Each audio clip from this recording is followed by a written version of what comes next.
Today I want to talk to you about my choices for spaying and neutering rabbits, especially Potter, and vaccinations as well. One of the subscribers on YouTube wrote to me and asked me if I neutered Potter, and I did not. So what I'm going to talk to you about, I want you to understand, was my choice, and you have to do some research and figure out what's going to be best for your rabbit. Some of the things that I considered was, number one, Potter is an outdoor-only rabbit. He's not brought inside. And when you have a rabbit, you need to make a choice if he's going to be indoors or outdoors. If he's outdoors, that's where he has to stay. They can get very, very sick if you bring them indoors because they're acclimated to the weather outside. And bringing them inside, that they can immediately shed a coat and get very ill. So the first choice we made was to keep Potter as an outdoor rabbit. And then the second big factor was that he's here alone. Now that's something that I would change.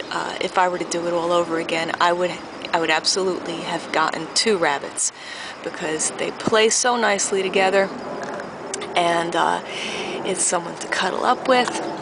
But you know, as it stands now, Potter is a single rabbit, so he doesn't have concerns about getting exposed to other bunnies. And then, of course, mating isn't a concern either. Now, some of the research shows that one of the reasons why you would want to spay or neuter is that around 3 to 8 months of age, your rabbit will become what's called sexually mature, meaning that's when they can reproduce.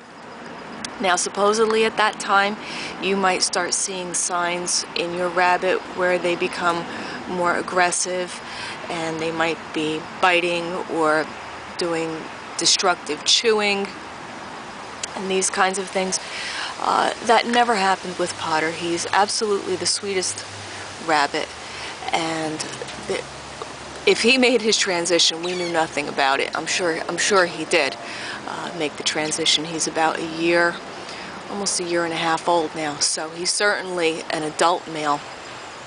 But as far as spraying his territory, and that he's outside, and there is no smell here in his cage, so it's really undetectable.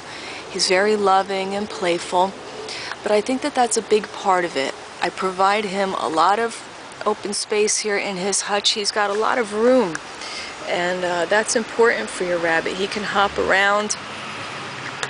He likes to play in and out of his tube. You know I'm talking about, you, huh? And he gets plenty of exercise. So all of those things are important.